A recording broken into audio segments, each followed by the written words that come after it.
Well, it was just a great overall effort. I mean, that goes without saying when you have a big win like we had. I mentioned it at the press conference after the game. The big key for our success Saturday night was the way we prepared during the course of the week. We had great urgency in our preparation. I look back to Thursday, and after we leave the field and the coaches go in the locker room, shower up, get ready to go home on Thursday night, defensive staff's in there rocking each other up, saying that this was the first Thursday that they actually felt good after practice because of the way we prepared. And that kind of summed up the week for us. And we earned the right for all the breaks to go our way. And, I don't know that, that if we played them tomorrow that it would be that much to that little. But I just think all the breaks went our way. And we took advantage of the breaks. It's the first time this season that we've had opportunities come our way, and we made the most of them. So I'm proud of our guys. We played well in all three phases. Still got a lot of things to work on.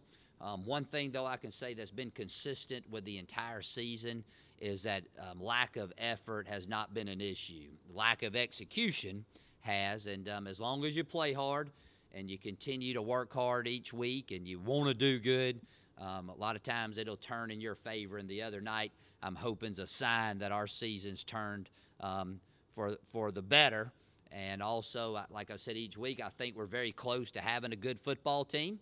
And the other night, it showed.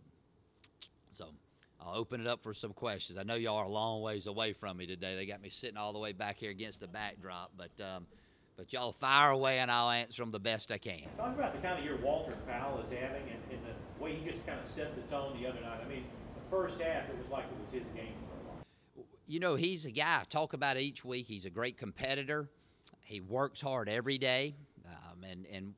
I just think it's kind of like karma. I mean, you work hard. It seems like the ball's just been going his way, and the other guys on the team have seen that, and I know some of them up until this week have been a little disappointed that they haven't had the ball come their way as much. So basically I said, well, you start working hard like he does, and maybe you'll start getting more catches, and it's a direct correlation. So the ball was spread out a little more this week. Again, he still had a big day.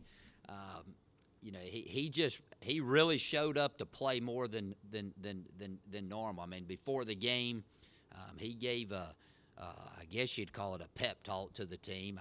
I don't know that he had the best choice of words all the time, but it was coming from the heart, and he was very passionate. I mean, now you say this. I hadn't had you get up and you speak in front of the group sometimes, and you're fired up. You really don't know what you're saying. And he got up and talked to the group before I spoke, and I didn't ask him to. It just kind of in the locker room things like that happen. And but more importantly, he went out there and backed it up. And I think he caught the first touchdown pass. That was his first one of the year. And then a few series later, he had an awesome punt return. Now, we had great blocking. Well, we executed it well, and I told the guys Friday that if we would block for the punt returner like we did in practice on Wednesday and Thursday, I said, I'll guarantee you we'll take one to the house. And we did a great job of blocking. And then at the end, he did a great job of making the only guy that's unblocked, the punter, miss. And then the next series, he catches one down the sideline on their sideline, breaks 3 or 4 tackles.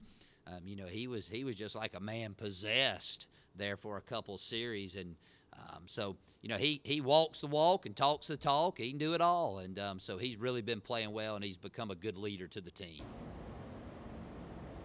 You can talk about the mood from this Monday morning compared to last Monday morning, just from the loss and now to the win in the cup. Oh, I feel a lot better. I've only drank one Red Bull today there, Ricky.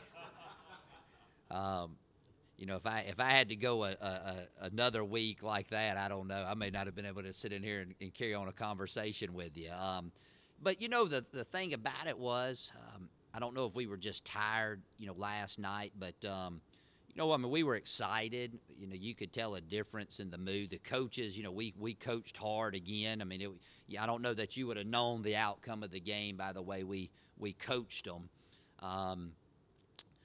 but I think, you know, those guys expected it. I think they knew if they played like they were capable of, things like that could happen.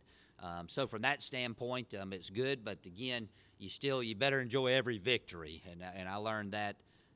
I learned that when I was at Valdosta. It seemed like we were winning every week, and we were winning a lot to a little, and you forgot to enjoy the win. So hopefully they did a good job of enjoying it Saturday, but they came back and had a good workmanlike attitude yesterday. So, but again, it's a lot easier to teach after a win than it is a defeat.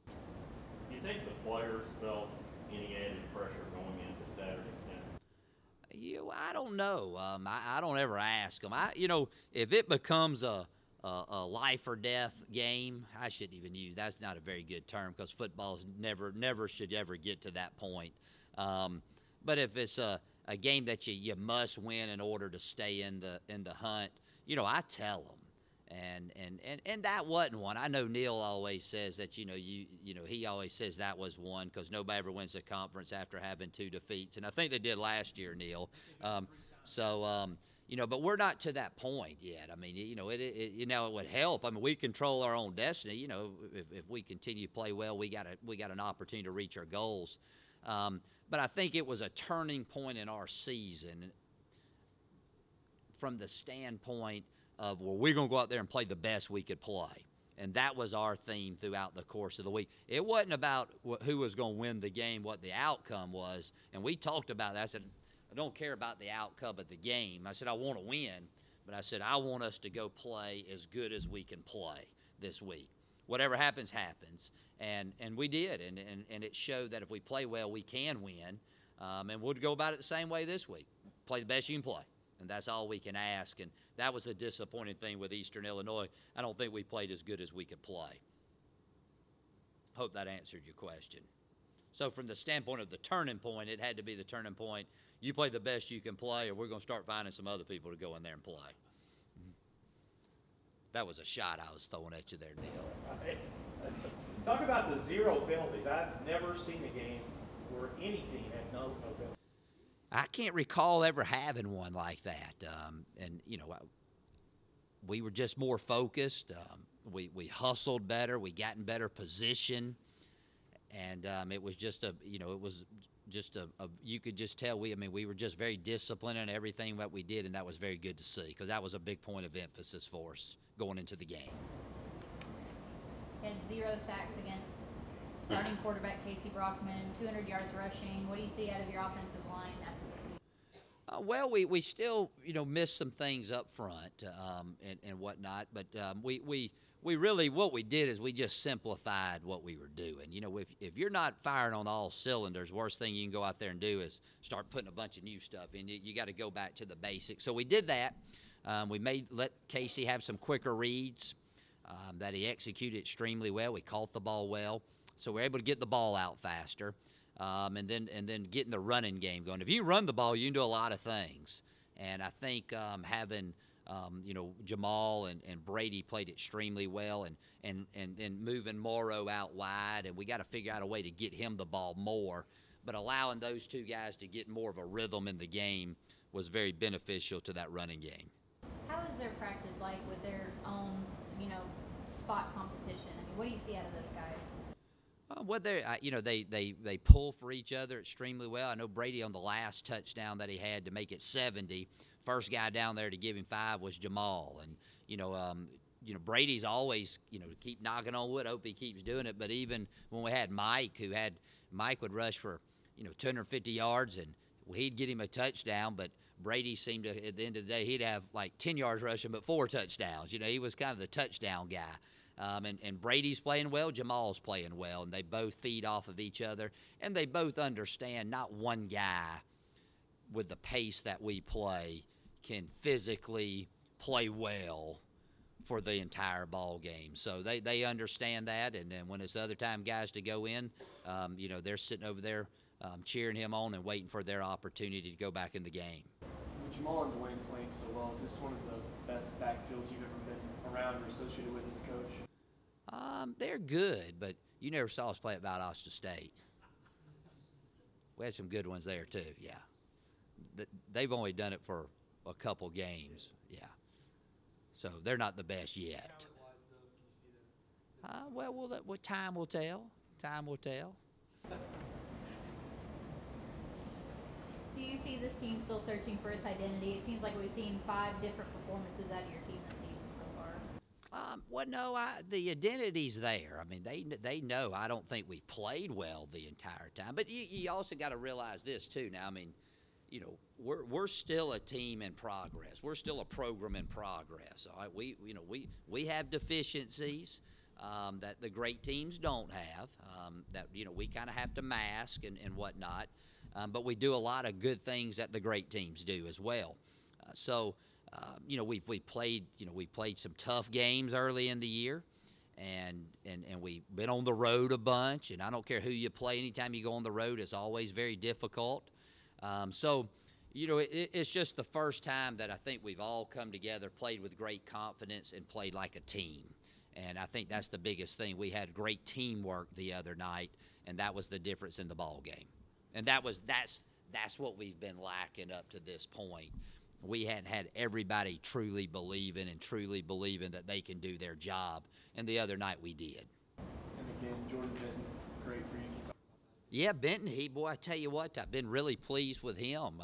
He was tired. I was worried about him. 10 PATs and 11 kickoffs, and we hope we're able to do that each week. But the kickoff really drains a kicker. I mean, and whatnot. But he didn't kick them as deep as he always does, but he placed it well. We got good coverage, and then our PAT operation. First time since I've been here that we've made them all in the ball game, and I was really proud of that whole operation. You got Christian Duncan, who's doing a fine job snapping, Carson Bauer holding, and then Benton knocking it on through. Those guys have done a great job up to this point. Coach, talk to me about the matchup coming up this weekend. Austin Peay's winless. How do you keep your team focused and ready for Saturday, despite Austin Peay's record? Well, I didn't know that. I didn't know that I don't ever look at the other team's record, to be honest with you. So I appreciate you pointing that out to me. Again, it's a proximity. It's a close game.